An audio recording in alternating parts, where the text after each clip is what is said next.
Kita sudah sama-sama belajar tentang tujuan kematian Yesus.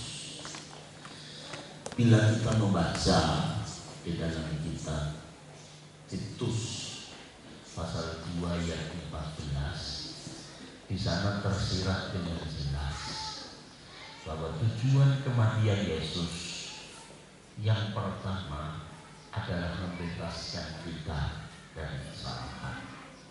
Namun tidak hanya berhenti di sini saja. Ada berikutnya yang disatukan dalam ayat itu supaya kita meninggalkan kehidupan yang fasik dan keinginan-keinginan yang duniawi, sehingga hidup kita sembrono, hidup kita tidak tertata, tidak teratur, sehingga kehidupan kita menjadi kehidupan yang mudah sekali dijerumuskan oleh setan. Nah, oleh sebab itulah Tuhan memiliki tujuan yang berkesinambungan. Dia akan merubah hidup kita dan Dia akan kuduskan diri kita. Dia akan sucikan kita. Dia akan khususkan kita untuk menjadi umatnya. Umat yang dimiliki oleh Yesus sendiri dengan ciri umat yang rajin berbuat baik. Saudara, mungkin ketika rajin berbuat baik, wah, konotasinya adalah kita selalu baik. Iya, saudara. Nah, mana mungkin, saudara tidak kasih? Kita akan mungkin bertanya, tidak mungkin orang itu selalu berbuat baik. Kan kita kadang-kadang dengar bisikan hati, suara yang kita dengar yang mengatakan bahwa kita itu tidak mungkin menjadi sempurna. Saudara tidak kasih di dalam Tuhan, umat yang rajin berbuat baik. Bila kita memperhatikan kata-kata ini, itu bukan berarti dia berdiri sendiri. Sebab ayat sebelumnya mengatakan untuk menguduskan bagi dirinya suatu umat. Setelah berbentuk umat, kepunyaannya Yesus sendiri. Jadi dari kata ini tersirat satu, hidupku bukan hidupku lagi, tetapi hidup bagi Tuhan. Amin. Yang kedua, ini adalah milik Tuhan. Ini adalah di tangan Tuhan hidup kita itu. Dan ketika hidup kita di tangan Tuhan, kita punya niat untuk berbuat baik, itu bukan saja dengan kekuatan kita, namun Tuhan akan menyertai kita untuk memberikan, untuk menyatakan rajin berbuat baik. Saudara yang berkasih dalam Tuhan, inilah tujuan Yesus mati di kayu salib. Dan kemudian saya akan melanjutkan yang kedua, saudara. Tolong diklik.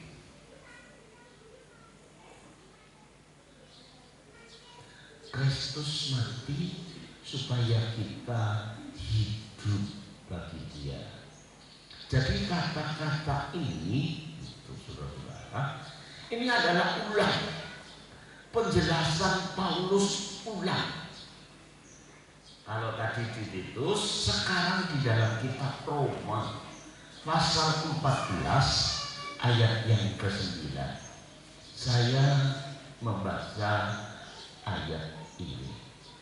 Sebab untuk itulah Kristus telah mati dan hidup, supaya Ia menjadi Tuhan baik atas orang-orang mati maupun atas orang-orang hidup.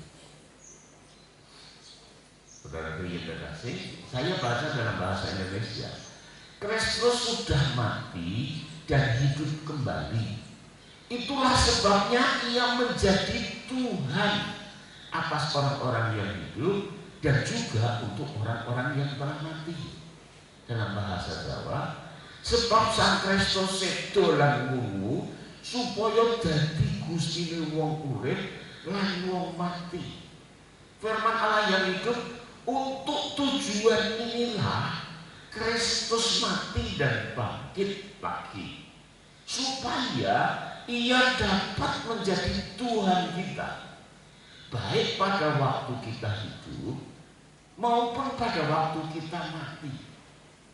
Terjemahan lama, karena bagi maksud inilah Kristus telah mati dan hidup balik, supaya Ia memerintah menjadi Tuhan atas orang yang sudah mati dan yang hidup.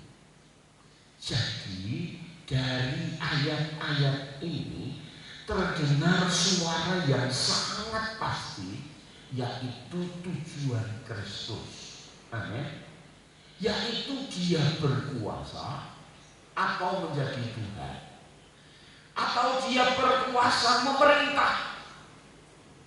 Jadi penegasan Paulus di sini adalah bagi setiap orang Kristen, bagi setiap orang yang menerima Yesus sebagai Tuhan dan Juru Selamatnya, itu sudah tidak memiliki hak atas diri sendiri, tetapi hak hidupmu ada di tangan Tuhan. Amin. Saudara yang kasih, karena di sini dijelaskan Tuhan itu adalah penguasa tunggal. Jadi kita itu mengabdi, menyerahkan diri kepada Tuhan. Apa yang Tuhan sampaikan itulah yang harus kita kerjakan. Walaupun pikiran kita kadang, wah enggak enak, wah ini ujungnya enggak bagus, tetapi Tuhan sebagai Tuhan penguasa tunggal, kita sebagai orang percaya harus mematuhinya. Itu yang Allah mau. Itulah tujuan Yesus. Dan ketika kita menyerahkan diri, kita menerima Dia sebagai Tuhan dan Juru Selamat, saudara yang kasih di dalam Tuhan, kenapa dikatakan Tuhan dan Juru Selamat? Sebab untuk itulah Kristus telah mati dan hidup kembali. Untuk apa? Supaya Kristus menjadi Tuhan, penguasa tunggal, baik atas orang-orang mati maupun atas orang-orang hidup. Ini bukanlah penjelasan yang ingin kita dengar. Mungkin kita belum nampak.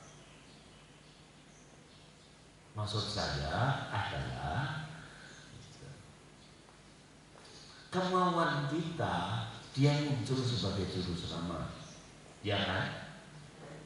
Ketika kita mau masuk neraka karena sudah diadili, ya Dia jadi Juru Selamat, sehingga kita tidak jadi masuk neraka, kita masuk surga. Tapi saya beritahu di sini, saudaraku yang terkasih, dikatakan oleh Rasul Paulus di dalam Roma pasal 14 ayat 9, mengatakan bahwa Dia sudah mati supaya Dia menjadi Tuhan. Saudara-saudara, menjadi penguasa yang dapat memakai, memerintahkan hidup kita untuk melaksanakan kehendak-Nya. Bukan supaya Dia menjadi Juru Selamat. Perhatikan kata tersebut, saudara-saudara. Jika kita yang menuliskan ayat ini, kita mungkin akan berkata supaya Dia menjadi Juru Selamat bagi yang hidup dan yang mati. Tetapi bukan itu yang dikatakan oleh Rasul Paulus. Yang dikatakan oleh Rasul Paulus adalah supaya Ia menjadi Tuhan, baik atas orang-orang mati maupun atas orang-orang hidup. Jadi entah kita ini termasuk yang hidup ataupun yang mati, tetap saja Kristus penguasanya. Sekarang kita bisa melihat bagaimana melihat bahwa terdapat suatu rencana kekal atau suatu rencana jangka panjang, saudara yang dikasihi. kalimat yang diterjemahkan supaya ia menjadi Tuhan adalah dalam bentuk kata kerja yang di dalamnya bahasa aslinya. Di sini Paulus berbicara tentang beberapa hal yang tadinya menjadi penguasa atas hidup kita sebelum Kristus membebaskan kita. Mungkin Taurat, mungkin diri sendiri, mungkin setan. Hal-hal apakah itu? Paulus berkata bahwa maut adalah tuan kita. Dia berkata bahwa dosa adalah tuan kita yang menguasai kita. Dan dia juga berkata bahwa hukum Taurat adalah tuan kita. Ketiga hal ini saling berkaitan. Karena kita telah melanggar hukum Taurat yang kekal, maka kita masuk ke dalam penguasaan dosa dan maut. Dengan kata lain, begitulah kejadiannya sampai kita menjadi budak dari dosa. Kita menjadi budak daripada maut. Bukankah kita memang budak dari maut? Adakah orang di sini yang tidak akan mati? Tidak ada, saudara. Semua akan mati. Walaupun ada yang umur panjang, tapi tetap mati juga, saudara yang kasih tidak. Kita semua akan mati. Kita semua terkena hukuman mati itu. Kita adalah budak maut. Sadarkah kita akan hal ini? Kita tidak suka memikirkan hal itu, tetapi kita memang sedang menanti aja giliran, saudaraku. Mungkin besok, mungkin 3 hari, 3 tahun depan, atau 30 tahun lagi. Yang jelas kita semua pasti akan mati. Yang tersisa bagi kita hanya masa depan yang gelap, masa depan macam apakah yang kita miliki. Dan tidak ada hal yang lebih buruk daripada berada di bawah kekuasaan dosa serta maut. Jadi fakta bahwa Yesus telah mati untuk mengambil kepemilikan atas kita adalah jalan satu-satunya bagi Dia untuk membebaskan kita dari kekuasaan dosa dan kekuasaan maut. Hanya ini jalannya. Itu sebabnya mengapa saya katakan bahwa jika Yesus bukan Tuhan, maka Dia tidak bisa menjadi juru selamat kita. Tak akan ada jalan bagi Dia untuk menjadi juru selamat kita jika Dia tidak terlebih dahulu menjadi Tuhan kita. Beberapa bulan yang lalu saya sampaikan kenapa Yesus jadi satu-satunya juru selamat. Karena yang bisa menyelamatkan adalah Tuhan, tidak ada yang lain. Saudara kasih. Dan di dalam Yesaya saya tegaskan di sana bahwa Tuhanlah yang menjadi juru selamatmu.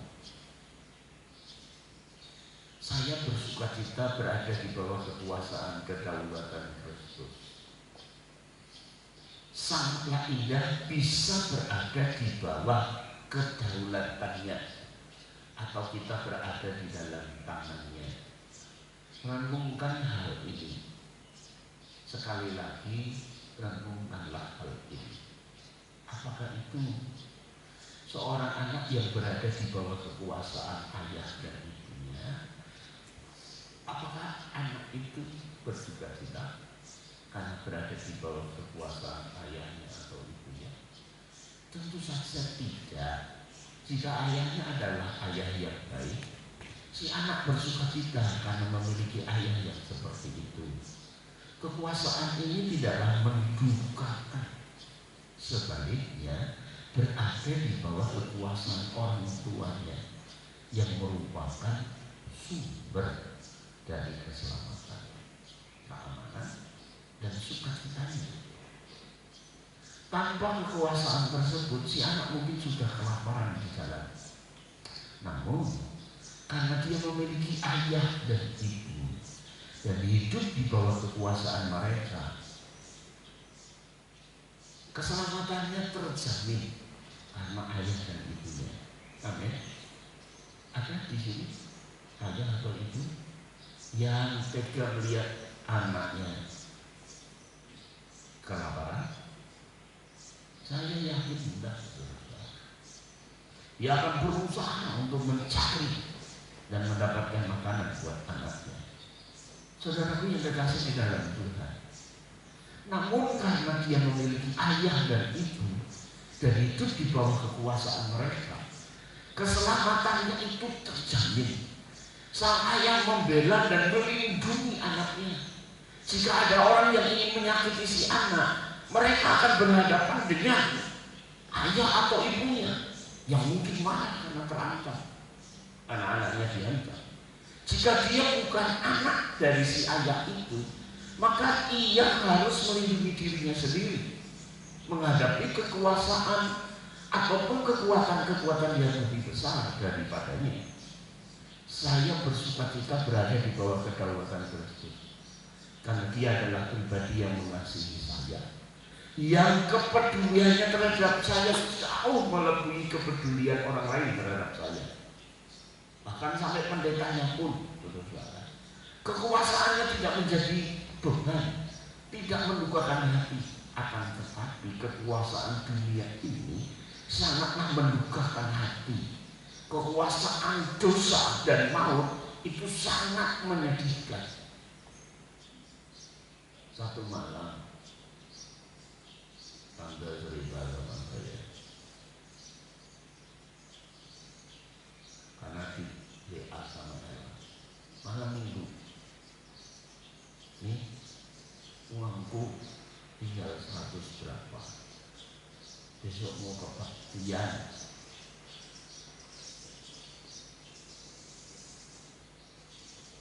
Terus kita sekitar jam 8 malam,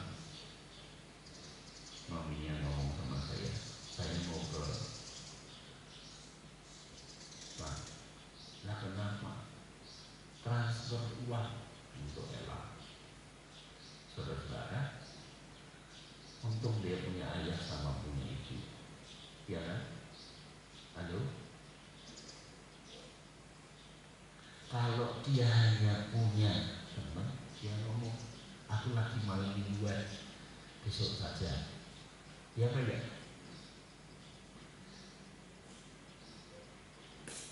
Paham atau belum? Saudara, ya kan? Mungkin kalau dia punya bos, ini sudah bukan jam kerja. Tapi karena ayah ibunya yang mengasihi dia dan dia tidak ingin ayahnya ibunya dia ingin biarkan dalam kesulitan, makanya malam itu langsung ditransfer. Kira-kira kalau saudara punya anak begitu enggak?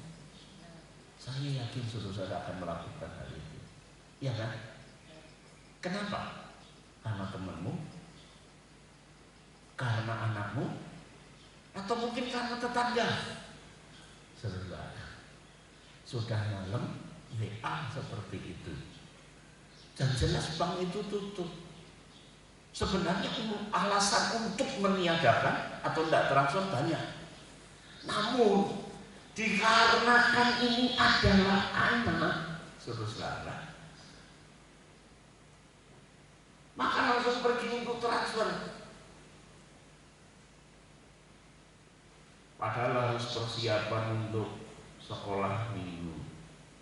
Mungkin kalau pas seperti hari ini ada persiapan untuk pimpin pujian, latihan, saudara ini berhasil. Jadi kalau kita melihat hal ini, fahamilah hai anak-anak, bahwa ayah ibumu tidak ingin engkau sengsara. Amin. Jadi dengarlah suara mereka. Jangan karena kamu senang tidak dengar. Teman itu kelihatannya baik, tapi tidak semua teman itu baik. Amin. 60 tahun sudah saya bergaul dengan banyak orang, dan saya paham tentang hal itu. Kelihatannya baik, nggak tahunya jadi ini sumber utang. Setelah dia dapat utang, geblas nggak pernah ketemu. Saudara di Indonesia di dalam doa. Jadi, ayo kita hati-hati. Kamu kurang pengalaman yang muda. Ini yang tua yang sudah punya pengalaman. Seringkali dia pusing, dekat, tapi setelah dapat melaju dia. Saudara. Kenapa? Karena dia takut ditagih hutangnya. Saudara dikasih Tuhan. Nah, oleh sebab itu dengar suara orang tua yang muda-muda. Demikianlah kita mendapati kebutuhan untuk melangkah lebih maju lagi dari pertanyaan ini. Jika dia adalah Tuhan atau Lord, lalu bagaimana kita seharusnya menjalani hidup ini? Pertama-tama, saudara, bagaimana dia menjadi Tuhan atau penguasa kita? Dia adalah Tuhan kita karena dia telah membeli kita. Dia telah membeli kita dengan harga yang mahal. Camkanlah ini, saudara. 1 Korintus 6 ayat 19 sampai 20. Rasul Paulus berkata kepada orang-orang Kristen di Korintus, kamu bukan milik kamu sendiri. Diri kita bukan milik kita sendiri. Mengapa? Sebab kamu telah dibeli dan harganya telah lunas dibayar. Karena itu muliakan Allah dengan tubuhmu. Kita sudah tidak memiliki hak atas diri kita sendiri lagi. Jika kita telah ditebus, berarti Yesus telah membeli kita. Dia membeli kita dengan darahnya. Jika dia telah membeli kita, maka kita bukan lagi milik kita sendiri. Kita menjadi miliknya. Apakah kita telah menjadi miliknya? Paulus menempatkan kita di dalam situasi yang bertentangan. Ada dua kedudukan yang saling bertentangan di sini. Kita menjadi milik kita sendiri, dan itu berarti kita tidak diselamatkan. Atau kita menjadi milik Kristus dan dengan demikian kita diselamatkan. Kita tidak bisa mempertahankan kepemilikan atas diri kita sendiri sambil supaya diselamatkan. Tidak bisa. Itulah kontradiksi yang terdapat di sini. Kita tidak bisa menjalani hidup bagi diri kita sendiri dan tetap diselamatkan. Dapatkah kita melihat apa yang dimaksudkan di sini? Jika kita memahami ini, maka kita akan memahami apa yang dikatakan Rasul Paulus di dalam kitab Roma pasal 14 ayat yang ke-9 tadi.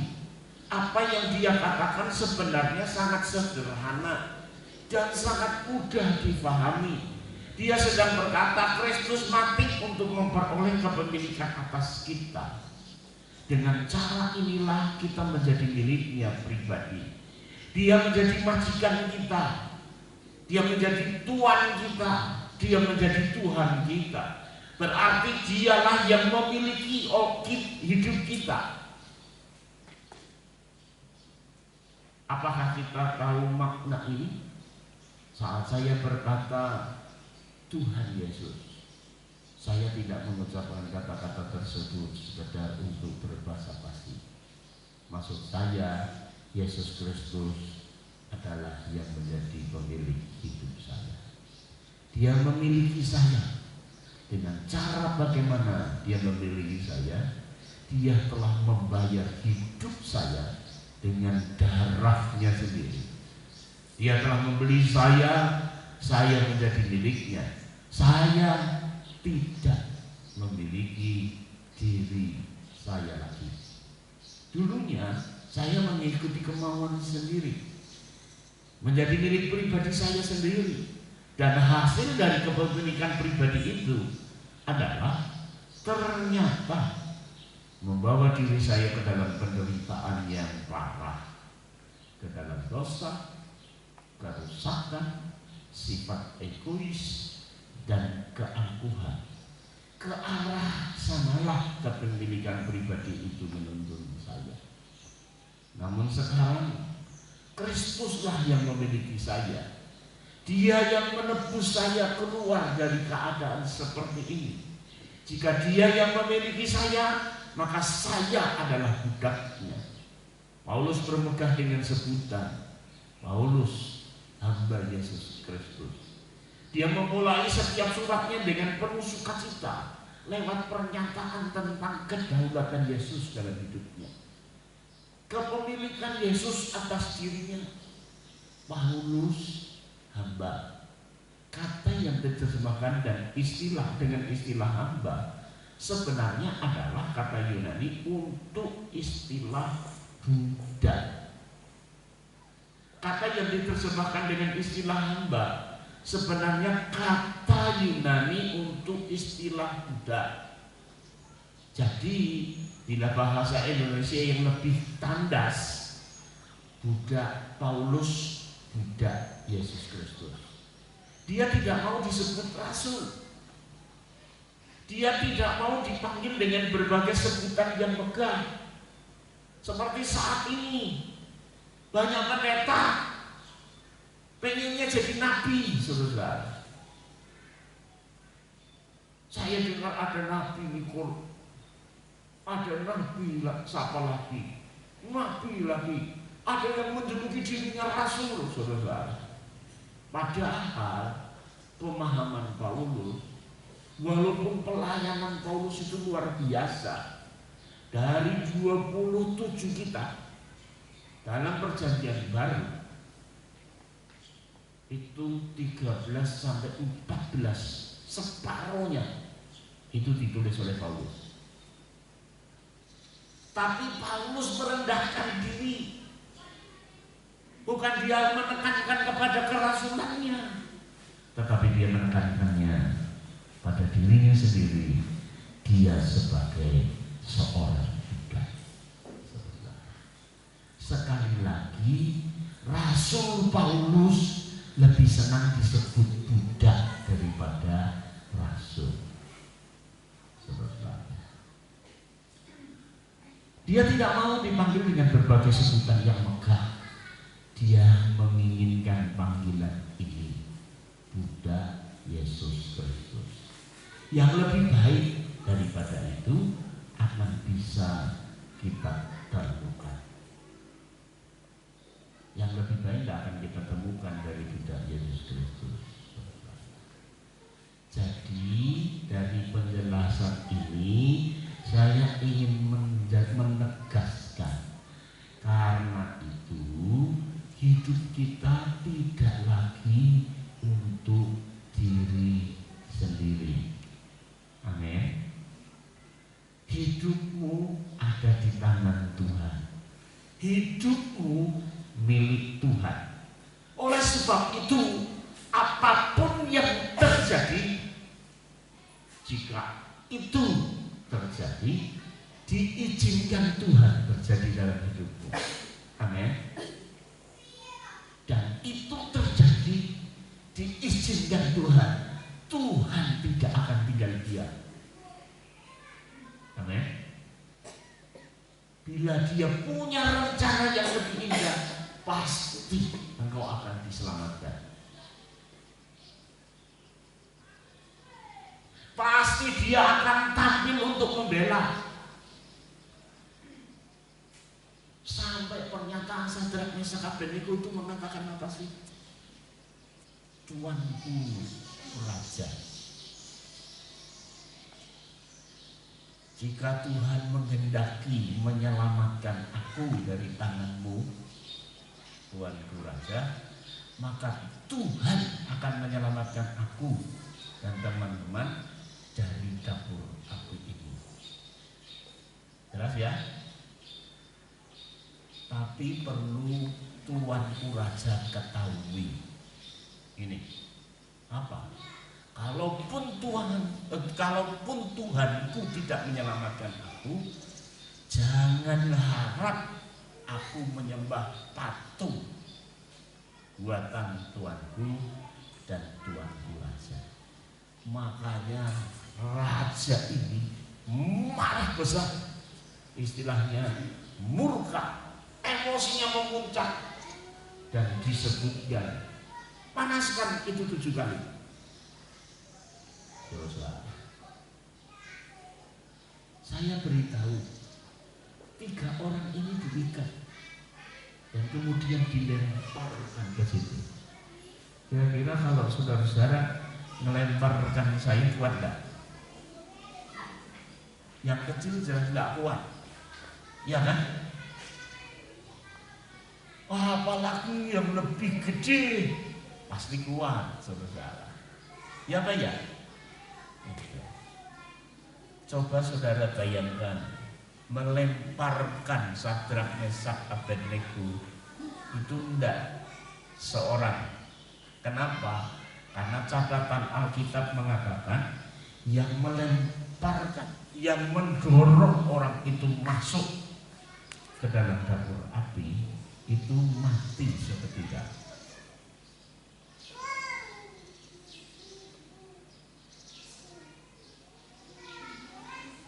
Saya ulangi, yang nyemplung ke Sadrak, Mesak, Abednego, saya yakin mereka itu ada satu-satu.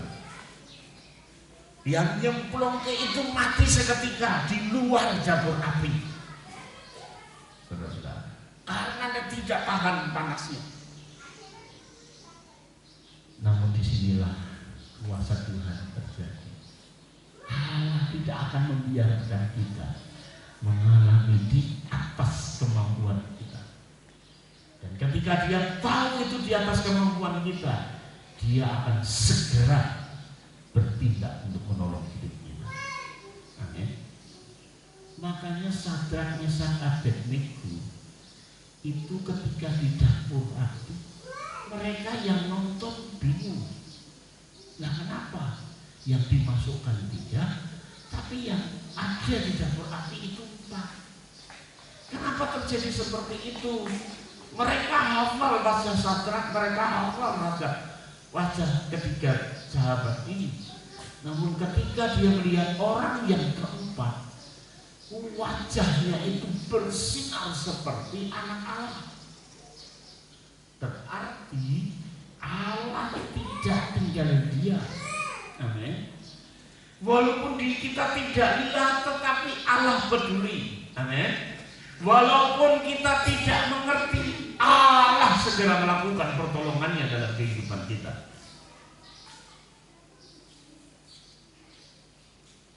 Saudara yang kasih di dalam Tuhan, kita sadari atau tidak sadari, Allah kita itu adalah Allah yang hidup.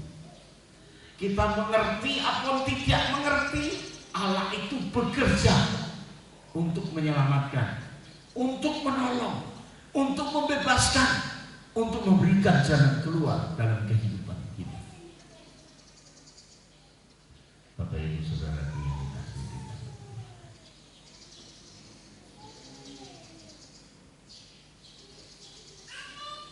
apakah konsekuensi dari menjadi milik Yesus? Ya seperti tadi, jika kita menjadi milik Yesus, kita tidak lagi hidup demi diri kita sendiri. Seorang budak tidak hidup untuk dirinya sendiri. Seorang budak harus hidup untuk majikannya. Apakah kompensasinya atau apakah konsekuensinya? Jika hari ini kita hidup untuk diri kita sendiri, melakukan apa yang kita kehendaki saja, maka kita boleh melupakan keselamatan. Karena kita tidak akan mendapat bagian dalam keselamatan itu. Saya memohon kepada Allah agar para penginjil boleh memberitakan hal yang seutuhnya. Karena terlalu banyak mengiming-imingi tentang keselamatan, sehingga mereka percaya namun tidak tahu konsekuensinya. Mereka percaya kepada Yesus namun tidak mengerti aplikasinya. Sehingga terlalu banyak orang yang percaya namun akhirnya murtad. Saudara yang dikasihi di dalam Tuhan, Yesus menyelamatkan kita bukan supaya kita boleh bertindak sesuka hati kita, supaya kita bisa melanjutkan sikap egois, angkuh yang lama, mengerjakan keinginan diri sendiri terus menerus, tidak peduli dengan apa akibatnya pada orang lain. Yesus mati bukan untuk itu, saudara-saudara. Bukan untuk itu, sekali lagi aku katakan, bukan. Jadi kita berharap bisa diselamatkan oleh darahnya. Maka kita harus memahami bahwa itu akan berarti sejak kita menjalani hidup hanya untuk Dia. Itulah hal yang Dia katakan. Itu bukan pendapat saya pribadi.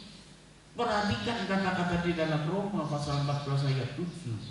Sebab tidak ada seorang pun di antara kita yang hidup untuk dirinya sendiri, dan tidak ada seorang pun yang mati untuk dirinya sendiri. Tak satu pun.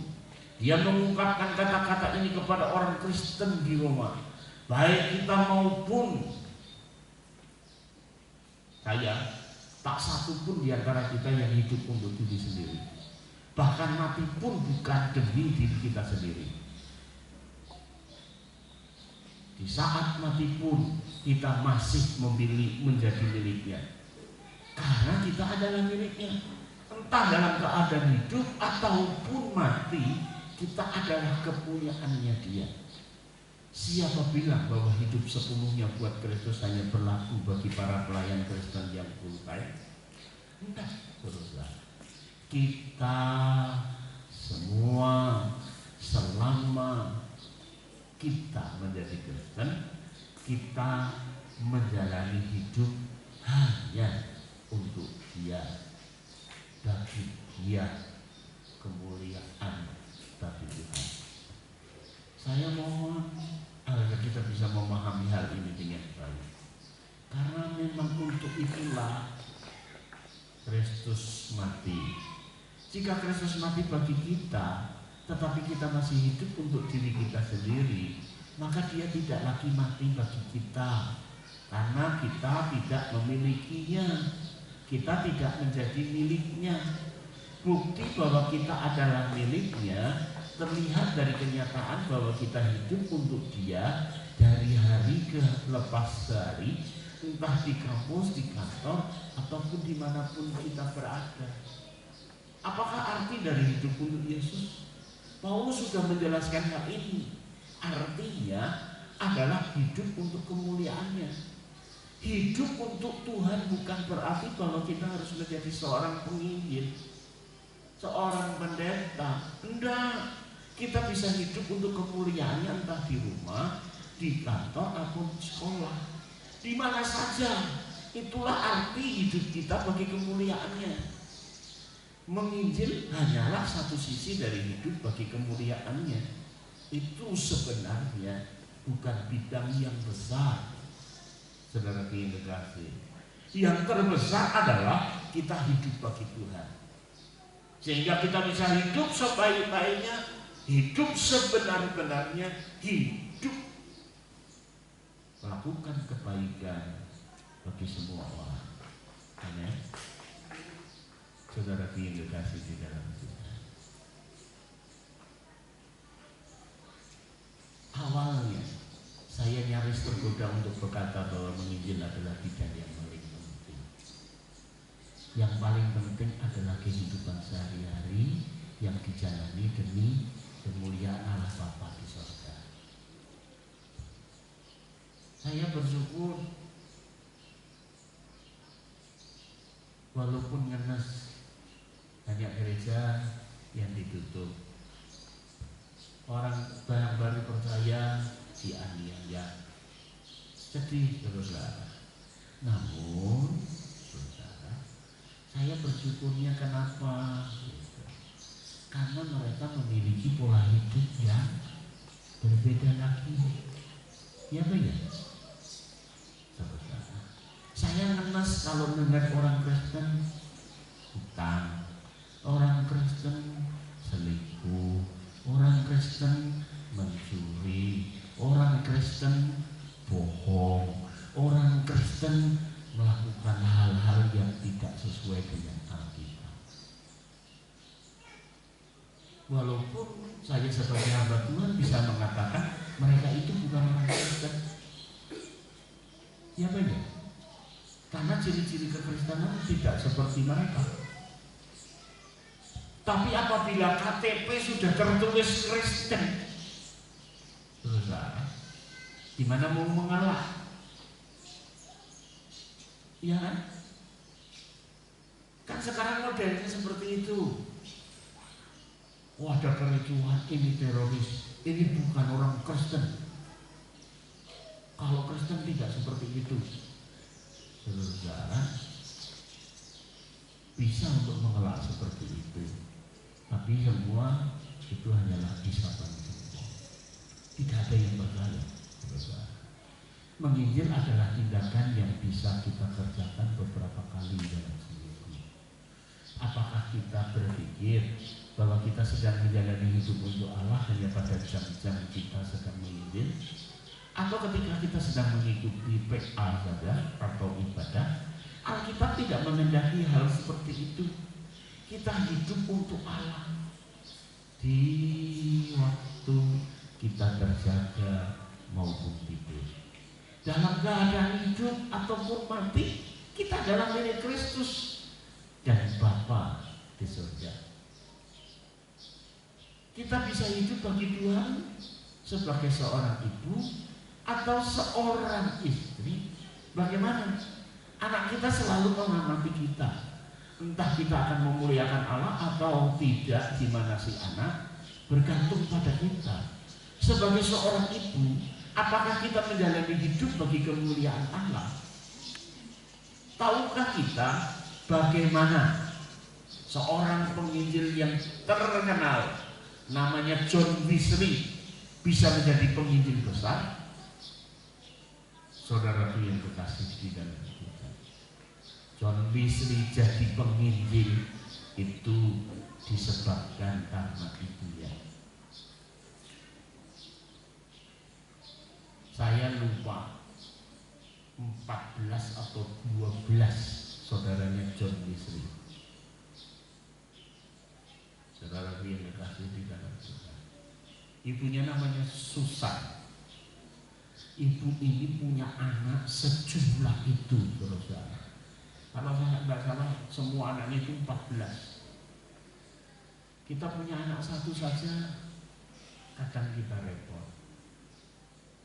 Anak dua kecilnya mesti repot. Ya Pak ya? Halo? Anak tiga repot. Apalagi kalau 14, saudara.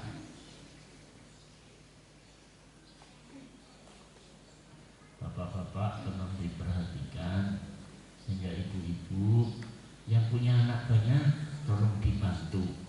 Setuju ibu-ibu? Yang tidak banyak aja pengennya dibantu kan ya? Puji Tuhan, saudara. John Wesley ini menjadi penginjil besar itu karena peranan ibunya yang namanya Susan. Bukan karena ayahnya, melainkan karena ibunya. Ayahnya adalah seorang penginjil, akan tetapi John Wesley malah berbicara dengan ibunya, bukan ayahnya. Karena ayahnya seringkali pergi, saudara. Pengaruh ibunya terhadap dialah yang membuat dia menjadi manusia Allah sebagaimana yang kita ketahui. Sang ibu memuliakan Allah dalam penilaian si anak. Hari-hari anak itu lihat, oh ibuku seperti ini.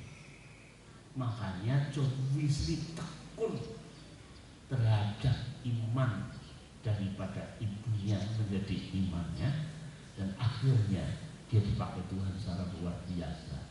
Ini di negeri Inggris. Atau katakanlah kita sedang tinggal di apartemen. Bagaimana kita memuliakan Allah di dalam penghuni apartemen lainnya? kita memuliakan Allah dengan mengajak mereka mungkin makan bersama, cerita tentang firman Allah. Lalu ketika mereka sedang menikmati hidangan, kita berkata, menurut pandanganmu hidup itu gimana? Saudara. Nah, disinilah kita bisa menjelaskan bahwa Alkitab berkata, dan kita bisa memancing dengan pertanyaan supaya menjadi perenungan, sehingga mereka bisa mencari jawaban pasti di dalam Alkitab.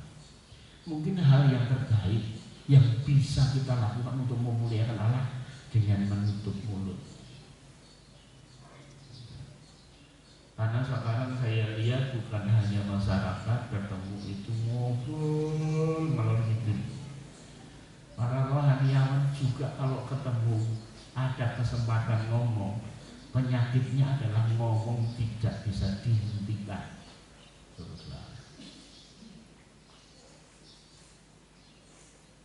Sehingga lewat sampai larut malam. Saudaraku yang dikasih di dalam Tuhan,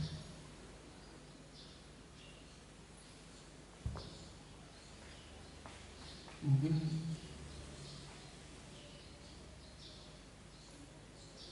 karena ketika kita membuka mulut, mungkin kita malah merusak suasana. Nah, kenapa?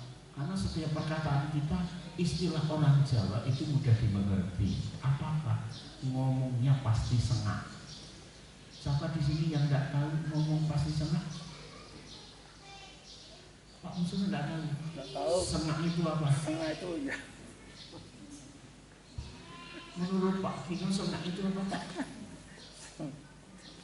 Itu bahasa apa tahu sengak? Siapa yang tahu sengak?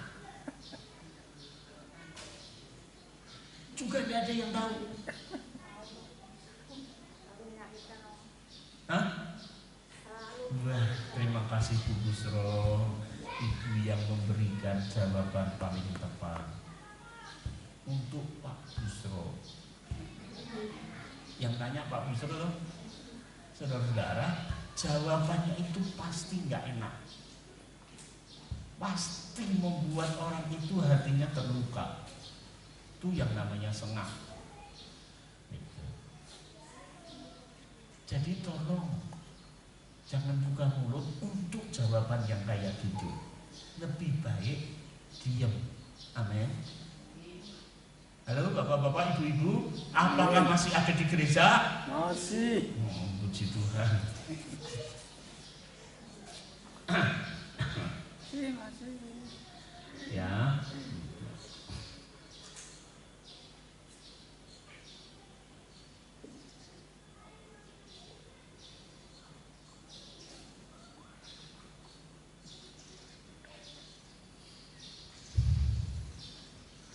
Bapak Ibu Saudara yang dikasih di dalam Tuhan,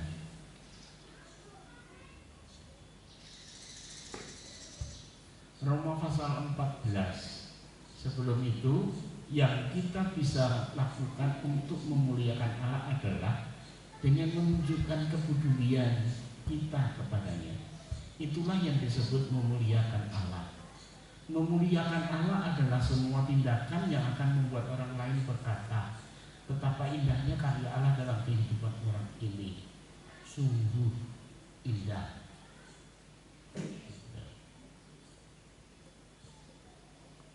Namun apa yang kita lihat dalam gerakan gereja masa kini, yang saya lihat adalah ketidakpedulian, keegoisan, pemaksaan kehendak pribadi. Kadangkala cara orang tua mendisiplin anaknya justru membuat saya merasa ngeri. Gambaran tentang kemuliaan Allah macam apa yang didapatkan oleh anak-anak kita.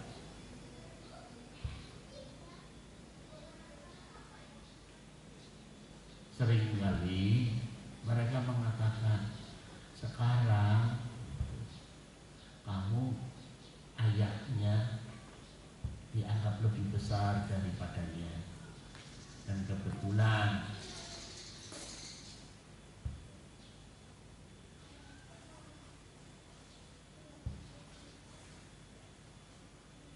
ayah ibunya dianggap memaksa kepada anaknya. kebetulan saja kamu adalah ibuku atau ayahku. Jika kamu menyuruhku melakukan ini, berarti aku harus melakukannya. Aku mau mengenakan baju yang ini, tetapi kamu berkata tidak. Inilah baju yang harus kita pakai, yang kau pakai. Maka saya harus menjawab, baik. Kamu 2 kali lebih besar daripadaku. Kamu akan memukulku kalau aku menolak. Jadi aku harus memakai baju yang kamu pilih untukku. Ini disebut sebagai disiplin. Bagi saya ini bukanlah disiplin. Saudara kasih. Kita bisa menanamkan disiplin, tapi lakukanlah dengan cara di mana si anak bisa melihat kemuliaan Allah dalam hidup kita. Dan itulah hal yang penting. Saudara yang dikasih, tanggung jawab menjadi seorang ayah sangatlah mengerikan. Tanggung jawab untuk merawat dan membesarkan anak saja sudah membuat kita berkeringat. Tahukah kita mengapa kita hanya bertemu dengan saya sekali dalam seminggu di sini? Dengan begitu saya bisa menampilkan perilaku saya yang terbaik di hadapan kita. Saya datang ke gereja, kita bisa melihat dari saya apa yang bagus. Mungkin jaket saya. Saudara semua menatap ke arah saya, melihat bahwa orang ini terlalu ramah, rajin, menggosok gigi, selalu tersenyum, selalu baik. Apakah kita mengetahui, apakah saudara mengetahui saya? Siapakah saya? Pernahkah kita melihat saya? Pernahkah kita tinggal bersama beberapa waktu? Di sanalah anak-anak mengamati kita hari demi hari. Anak-anak kita melihat dengan mata mereka sendiri. Kita tidak bisa memalsukan penampilan. Itulah tujuannya. Ujian sepanjang hari supaya kita bisa hidup berkenan di hadapan Tuhan. Saat orang lain hidup bersama kita, mereka akan mengamati kita. Mereka akan mengamati perilaku kita. Mereka tahu siapa kita sebenarnya. Dan tidak ada kepura-puraan, tak ada sandiwara, semuanya asli. Itu sebabnya anak-anak bisa membuat kita berkeringat dingin. Tahukah kita mengapa? Karena seorang anak akan dengan jujur berkata, tahukah kamu ayahku melakukan ini dan itu, dan ibuku melakukan ini dan itu. Mereka seperti stasiun radio yang apa yang perlu kita ketahui, tanyakan saja kepada anak kecil dan dia akan memberitahukan segalanya kepada kita. Hal-hal tentang ayah dan ibunya, tak ada rahasia yang disembunyikan. Jika anak saya datang kepada saya, tahukah kita ayahku seorang pemarah?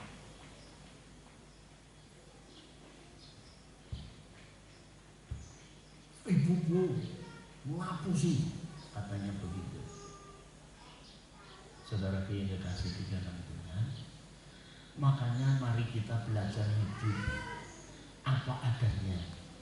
Walaupun dia mengatakan bahwa dunia ini panggung sandiwara, tapi dalam kehidupan kita singkirkanlah sandiwara. Amin. Hiduplah sesuai dengan firman Allah. Bukan supaya saudara badi atau rugi, saudara. Saudara tidak ada gereja yang rugi, itu bukan saya, saudara. Karena saudara ngasih persembahan atau tidak, Allah yang memelihara saya. Amin. Saudara, saya kurang, saya sambatnya ke sana. Lah kenapa? Lah saya kan budaknya. Saudara, saya sambat ke saudara. Saya nggak mau sambat kepada saudara-saudara, karena saya dipanggil oleh Tuhan. Saya sambatnya kepada Tuhan. Dan saudara-saudara bila hidup kekurangan, siapa sih yang menjadi Tuhanmu? Sambatlah kepada Dia. Dia akan peduli dengan kamu. Saudaraku yang dikasih di dalam Tuhan,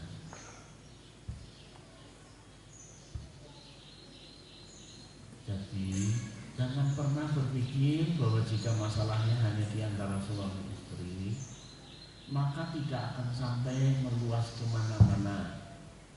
Boleh saja kita saling bersikap kasar, saling berteriak. Lagi pula, kamu kan istriku, kamu kan suamiku. Untuk apa kita menikah? Supaya kita bisa saling membentak, bukan begitu? Atau ngomong senang? Bagi seorang Kristen, suami kita setiap hari mengamati kita. Apakah dia melihat kemuliaan Allah di dalam kita?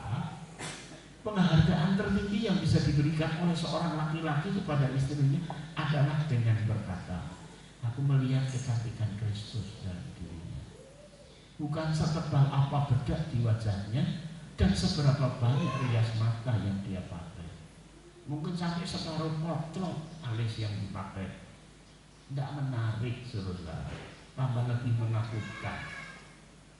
Lah alisnya kuanten banget. Iki ojo alis setan, gitu saudara. Saudara ingin kasih. Tahukah kita bahwa kita bisa menjadi batu sandungan bagi istri kita? Tahukah kita bahwa kita bisa menjadi batu sandungan bagi suami kita? Tahukah kita bahwa kita bisa melukai dia secara rohani? Nah, untuk apakah Yesus mati? Yesus mati untuk menguduskan buat dia suatu umat yang memancarkan kecantikan asli dari Yesus Kristus, yang tidak merupakan sandiwara dan yang tidak mengandung pura-pura.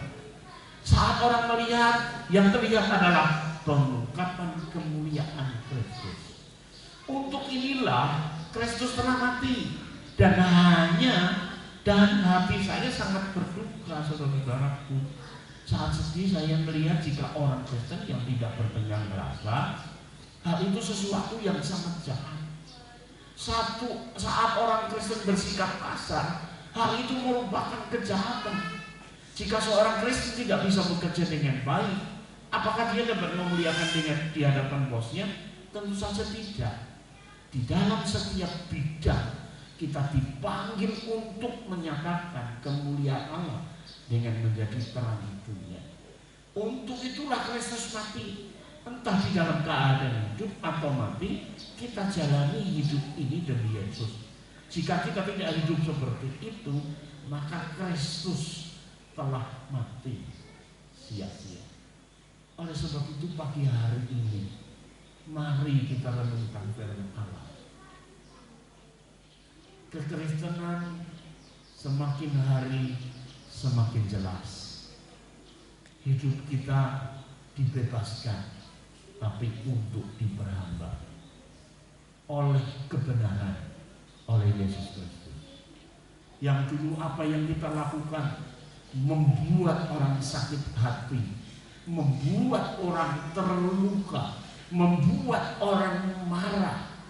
Tapi pagi hari ini, ketahuilah, firman Allah tidak mengajarkan kita seperti itu.